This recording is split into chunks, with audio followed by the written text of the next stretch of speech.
Sir, സിനിമയിൽ നിന്നുള്ള response ഒക്കെ എങ്ങനെയുണ്ട്? ഒരു മകരവിളക്ക് കണ്ട പോലൊരു സന്തോഷങ്ങളാണോ? ഈ സിനിമ ഈ സിനിമയിലുള്ള മകരവിളക്ക് അത് അതിനുത്തരം അത് മാഷ് പറയുന്നതായിരിക്കും. മാഷല്ലേ ഈ കുഞ്ഞ് അങ്ങനെ ഒരു ചോദ്യം ചോദിക്കുന്നു ഞാൻ വിചാരിച്ചില്ല. മാമന്റെ സിസ്റ്റേഴ്സ് ഉണ്ട്, വിനീതന്റെ അമ്മ, രാജേഷന്റെ അമ്മ. അവര് പോയി പെണ്ണ് കണ്ട് അവരെ അക്സെപ്റ്റ് ചെയ്താൽ മാത്രമേ മാമൻ കിട്ടുള്ളൂ. കാരണം ഇത്രയും സിസ്റ്റേഴ്സിന് ഒരു ബ്രദറാ. നമ്മൾ ഇന്ന് ജീവിക്കുന്ന ഈ സൊസൈറ്റിയിൽ നമുക്ക് എല്ലാവർക്കും നമ്മളേതായ അഭിപ്രായങ്ങളുണ്ട്, സ്വാതന്ത്ര്യമുണ്ട്. നമുക്ക് ഇഷ്ടമുള്ള കാര്യങ്ങൾ മറ്റൊരാളെ ഹാം ചെയ്യാത്ത രീതിയിൽ നമുക്ക് ജീവിക്കാനുള്ള സ്വാതന്ത്ര്യം ഉറപ്പായിട്ടും ഇന്നത്തെ ഒരു സൊസൈറ്റിയിലുണ്ട്. എല്ലാവർക്കും അവരുടേതായ ഒപ്പീനിയൻ ഉണ്ട്.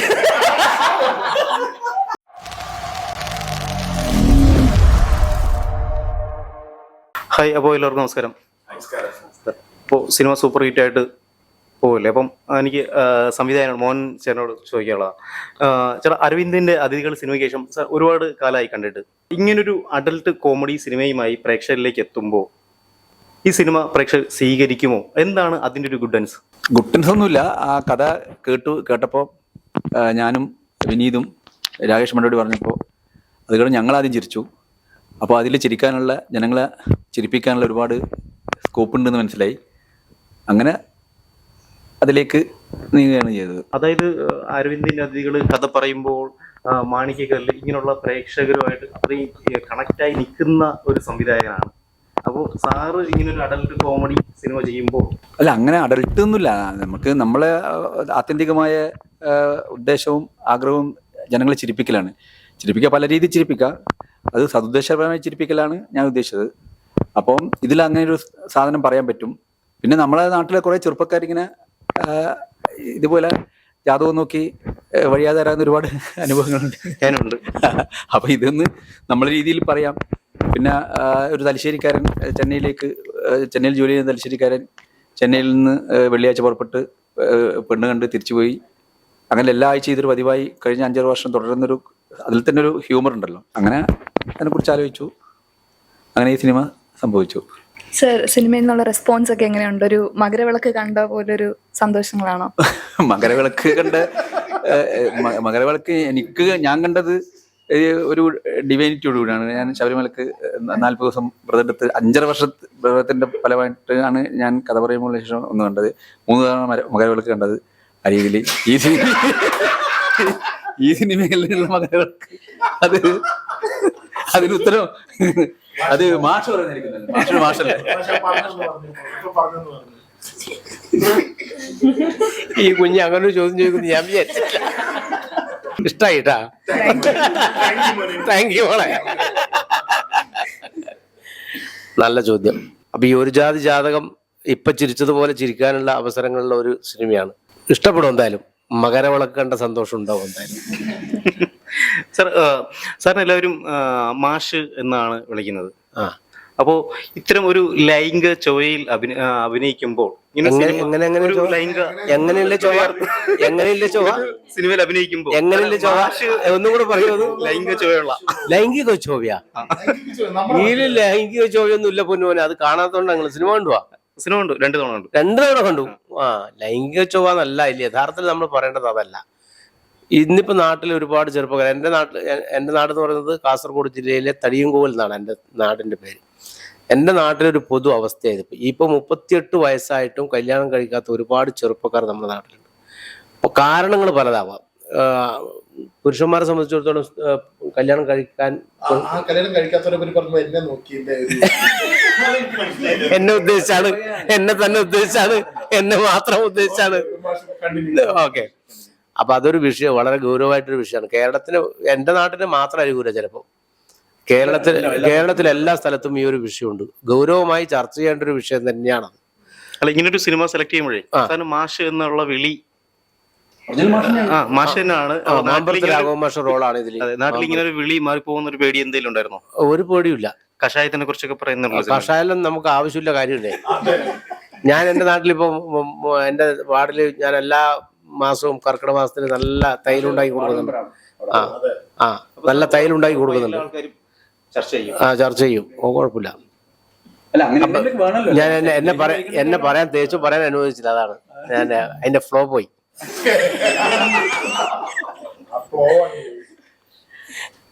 ചേച്ചി ഈ സിനിമയിലേക്ക് വരുന്നെന്ന് പറഞ്ഞപ്പോഴത്തേനും ഒരു ലെസ്ബിയൻ കഥാപാത്രമായിട്ടാണ്. അപ്പോ എന്തെങ്കിലും ബുദ്ധിമുട്ടുണ്ടായിരുന്നോ അഭിനയിക്കാനൊക്കെ? ഇല്ല, ഞാൻ പറഞ്ഞു സ്ക്രീൻ ടെസ്റ്റിലൂടെ തന്നെയാണ് ഈ ഒരു ക്യാരക്ടർ ചെയ്യുന്നത്. അപ്പൊ അന്നൊരു 5-6 ക്യാരക്ടേഴ്സ് നമ്മൾ ട്രൈ ചെയ്ത് നോക്കിയിട്ടുണ്ടായിരുന്നു.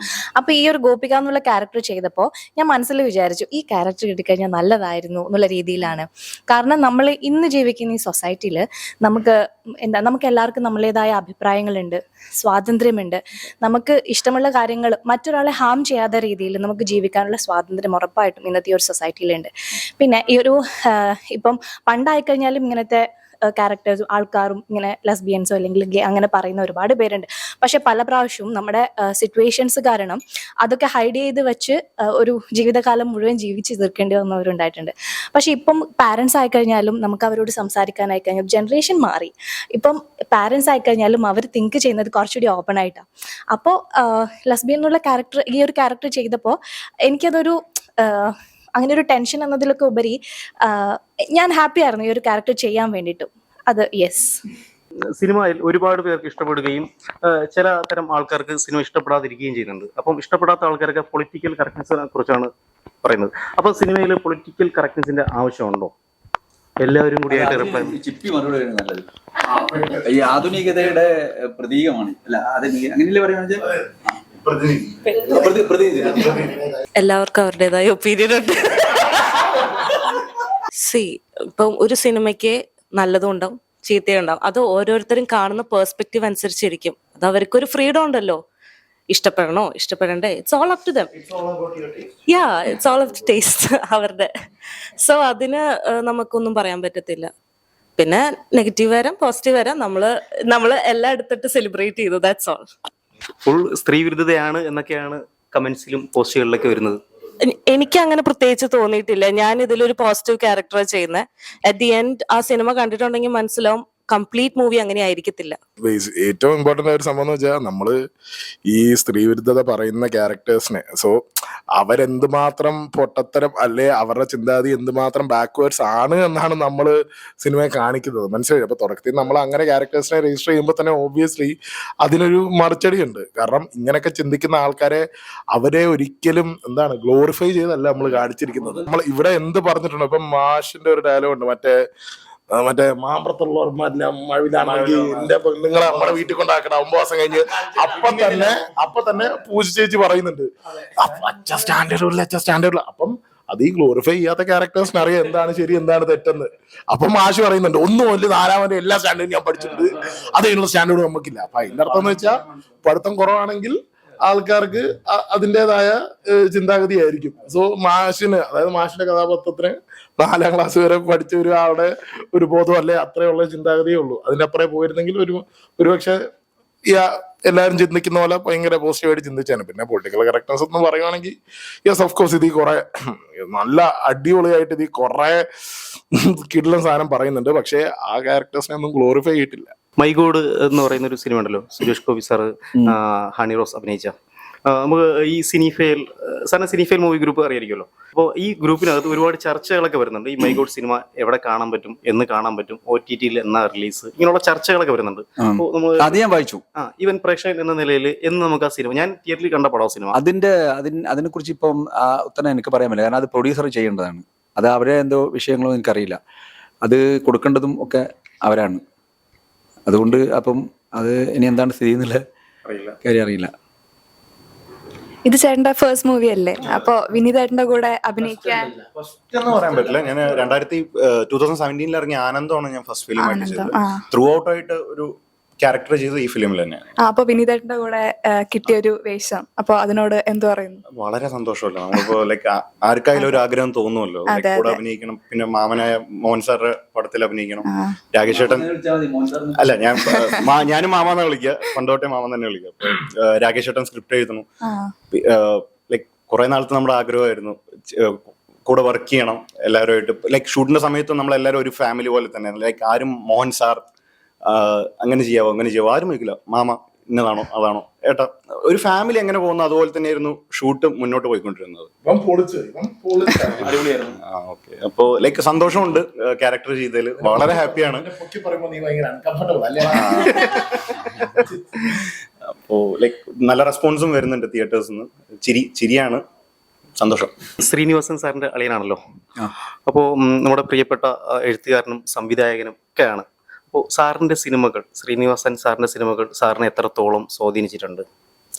അത് വളരെ ആഴത്തിൽ തന്നെ സ്വാധീനിച്ചിട്ടുണ്ട്. ശരിക്കും ശ്രീനേട്ടൻ്റെ സിനിമയോടുള്ള സമീപനവും ആ സിനിമയിൽ പറയുന്ന ഒരു നിലപാടൊക്കെ ഉണ്ട്. അത് നമ്മളെ വ്യക്തിപരമായിട്ടും അതിനെ ഭയങ്കര സ്വാധീനിച്ചിട്ടുണ്ട്. പിന്നെ ശ്രീനേട്ടൻ നമ്മളെ സംബന്ധിച്ചിടത്തോളം ഒരു ഗുരുതുല്യനായ ഒരു വഴികാട്ടിയൊക്കെയാണ് സിനിമയിലായാലും ലൈഫിലായാലും. അപ്പോൾ ആ സ്വാധീനം തന്നെയാണ് ഇപ്പം സത്യനന്ദിക്കാടിനോട് എനിക്ക് ഉള്ള സമീപനം അങ്ങനെ തന്നെ. സത്യേട്ടൻ്റെ പടങ്ങൾ കണ്ട് അതുപോലെ സിനിമകൾ എടുക്കണം എന്നുള്ള ആഗ്രഹത്തിൻ്റെ പുറത്താണ് സത്യേട്ടൻ്റെ കൂടെ അവസരം ചോദിച്ചു പോയത്. അപ്പോൾ അത്തരം സിനിമകൾ തന്നെയാണ് നമ്മൾ എടുക്കാൻ ശ്രമിക്കുന്നതും. സാർ ഒരു കുസൃതി പോലെ എടുത്താൽ മതി. സാറും ശ്രീനിവാസൻ സാറായിട്ടുള്ള ഈ ഒരു ബന്ധം സിനിമയിലേക്ക് വരാനുള്ള ഒരു കുറുക്ക് വഴിയാണെന്ന് പറഞ്ഞാൽ സാർ അത് നിഷേധിക്കും? അത് ഞാൻ നിഷേധിക്കേണ്ടെന്ന് ആവശ്യമില്ല. അത് ചോദിക്കുന്ന ആളും കേൾക്കുന്ന ആളും തീരുമാനിച്ചോട്ടെ. അതിന് നമുക്ക് ഇന്ന് വ്യക്തമായിട്ട് പറയാൻ പറ്റില്ലല്ലോ. ഞാനെന്തിന് തീരുമാനിക്കുന്നത്? അതിന് കുറുക്ക് വഴി എന്ന് പറയേണ്ട കാര്യമില്ല അല്ലേ? അല്ല, അതിന് ഇതേപോലെ പിന്നെ വഴി തെറ്റി സ്വന്തം വഴി വെട്ടി ചില ചോദ്യങ്ങൾക്ക് ഉത്തരം എന്ന് പറയുന്നത് ചോദിക്കുന്ന ആളെ തന്നെ ഉത്തരം കണ്ടെത്തേണ്ടതുണ്ട്. അതിലൊരു ചോദ്യമാണ് ഇപ്പം ചോദിച്ചത്. സാർ, ഇങ്ങനൊരു കഥാപാത്രമേ മറ്റാരുടെങ്കിലും ലൈഫുമായിട്ട് സാമ്യമുണ്ടോ? അല്ലെങ്കിൽ സാർ ഇത്തരത്തിലുള്ള ആളുകളെ സ്വാധീനിച്ചിട്ടുണ്ടോ? നമ്മളെ നാട്ടിലും ചുറ്റും പരിസരത്ത് ഇങ്ങനെ ഒരുപാട് ആൾക്കാരുണ്ട്. പെണ്ണന്വേഷിച്ച് പെണ്ണ് കിട്ടാത്ത ആൾക്കാരൊക്കെ ഉണ്ട്. ഞാനും കുറെ അന്വേഷിച്ചിട്ടുണ്ട്. അത്ര അന്വേഷിച്ചിട്ടുണ്ട്. നിങ്ങളെ കുറെ ആൾ അന്വേഷിച്ചു, നിങ്ങൾ പോയില്ലാന്നും പറയുന്നുണ്ടല്ലോ. മാമന് വേണ്ടിട്ട് മാമനല്ല പെണ്ണ് കണ്ടത്. മാമന്റെ സിസ്റ്റേഴ്സ് ഉണ്ട്, വിനീതന്റെ അമ്മ, രാജേഷന്റെ അമ്മ. അവര് പോയി പെണ്ണ് കണ്ട് അവരെ അക്സെപ്റ്റ് ചെയ്താൽ മാത്രമേ മാമൻ കിട്ടുള്ളൂ. കാരണം ഇത്രയും സിസ്റ്റേഴ്സിന് ഒരു ബ്രദറാ. കഥാപാത്രം തന്നെ ആണ്. ഞാൻ ശ്രീവിരുദ്ധരൊന്നുമില്ല. ഞാൻ കഥാപാത്രത്തിന് അയച്ച് ഞങ്ങൾക്ക് യാതൊരു ബന്ധവുമില്ല. അതായത് ഞാൻ ചെറുപ്പം മുതലേ ബാലസംഘത്തിലും SFIയിലും DYFIയിലും എല്ലാ സാമൂഹ്യ പ്രവർത്തനവും നടത്തിയ ഒരാളാണ്. ഒരുപാട് നമ്മളെ സാമൂഹ്യ പ്രവർത്തനം പറയാൻ എല്ലാവരും ഒരുമിച്ച് വർക്ക് ചെയ്ത ഒരാളാണ്. പക്ഷേ ജയേഷിൻ്റെ ക്യാരക്ടർ ഉണ്ടാക്കിയത് മണ്ടോടി തന്നെയാണ് ഇതുപോലെയുള്ള. അപ്പം ആ സ്വഭാവമായിട്ടൊരു ബന്ധമില്ല. ആകെ കക്ഷകാലത്തിന് കുറേ പെങ്ങന്മാർ പോയി പെണ്ണ് കണ്ടു, അവര് തീരുമാനിച്ചു, അത്രേ ഉള്ളൂ. അതുകൊണ്ട് സ്വഭാവമായിട്ടൊരു സ്വഭാവം അത് മണ്ടോടി കുറെ അനുഭവങ്ങൾ വെച്ചിട്ട് കാച്ചിയതാണ്. പക്ഷേ ജയേഷിന്റെ സ്വഭാവമായിട്ട് യാതൊരു ബന്ധമില്ല. ഇല്ല. ഷൂട്ട് ടൈമിലൊക്കെ ഒത്തിരി മറക്കാൻ പറ്റാത്ത ഇൻസിഡൻസ് ഒക്കെ ഉണ്ടായിട്ടുണ്ടാവുമായിരിക്കുമല്ലോ. അതെ, നിന്റെ മുഖത്ത് മത്തിയുള്ള അല്ല, എനിക്കിപ്പോ മറക്കാൻ പറ്റാത്ത ഇതിലൊരു സീനുണ്ട്. നിങ്ങൾ കണ്ടിട്ടോന്ന് അറിയില്ല, ഒരു മീനിന്റെ വെള്ളം എടുത്ത് ഒഴിക്കുന്നത്. അപ്പൊ അത് ആക്ച്വലി തലേന്ന് തന്നെ രാകേഷ് ഏട്ടൻ റെഡിയാക്കി വെച്ചിട്ടുണ്ടായിരുന്നു. മീൻ വെള്ളം എന്തോ വാശി തീർക്കുന്ന പോലെ തലേന്ന് റെഡിയാക്കി വെച്ചിട്ടുണ്ടായിരുന്നു. പിന്നെ അതെനിക്ക് മറക്കാൻ പറ്റില്ല. കാരണം ഞാൻ ആദ്യമായിട്ടാണ് ലൈഫിലൊരു മീൻ വെള്ളം മുഖത്തൊഴിച്ചിട്ട് ഇതാക്കുന്നത്. പിന്നെ നിങ്ങൾ പറഞ്ഞ മാതിരി കുറെ ഇൻസിഡൻസ് ഉണ്ട്, ലൈക്ക് മറക്കാൻ പറ്റാത്ത രസകരമായിട്ട് കുറെ ഇൻസിഡൻസ് ഉണ്ട്. അടുത്ത ഇതിൽ പിന്നീട് എപ്പോഴെങ്കിലും ഞാൻ പറയാം. സർ, ഇനി അടുത്ത നമുക്ക് മമ്മൂക്കയായിട്ടൊരു പടം പ്രതീക്ഷിക്കാവോ? ഒരു മുഴുനീള സിനിമ അങ്ങനെ പ്രതീക്ഷിക്കാന്ന് വെച്ച് കഴിഞ്ഞാൽ എനിക്ക് ആഗ്രഹങ്ങളൊക്കെ ഉണ്ട്. അതിന് പറ്റിയ സബ്ജക്റ്റ് ഒക്കെ വരണ്ടേ? വന്നു കഴിഞ്ഞാൽ തീർച്ചയായിട്ടും പുതിയ സിനിമ അഭിലാഷ് പിള്ളയായിട്ടാണല്ലോ. പുതിയ സിനിമ അഭിലാഷ് പിള്ളയായിട്ടൊരു സിനിമ പെട്ടെന്ന് ചെയ്യാൻ സാധ്യതയുണ്ട്. ഞാനൊരു പോസ്റ്റ് വായിച്ചിരുന്നു. നല്ലൊരു സബ്ജക്റ്റ് പിള്ളയുടെ അടുത്ത് നിന്ന് കേട്ടു. പ്രേക്ഷകർക്ക് മാളികപ്പുറം സിനിമ പോലൊരു ഹിറ്റ് പ്രതീക്ഷിക്കാവോ? മാളികപ്പുറം കണ്ടിട്ട് ഞാൻ ലേറ്റായിട്ടാണ് കണ്ടത്. ആ ഇമോഷൻ ഞാൻ മൂപ്പരെ അറിയിച്ചപ്പോഴാണ് എൻ്റെ അടുത്ത് ഇങ്ങനെ ഒരു സാധനം ഉണ്ട്, ഒന്ന് കേൾക്കാമോ എന്ന് ചോദിച്ചു. കേട്ടപ്പോൾ അത് നല്ലൊരു ഇമോഷണൽ സ്റ്റോറിയാണ്. അപ്പം അത് പെട്ടെന്ന് ചെയ്യാനുള്ള സാധ്യതയുണ്ട്. ഉണ്ട്. എല്ലാവിധ ആശംസകളും. സിനിമയുടെ ഗ്രാഫ് കാസർഗോഡ് കമുങ്ങ് പോലെ തന്നെ അവർ നിൽക്കട്ടെ.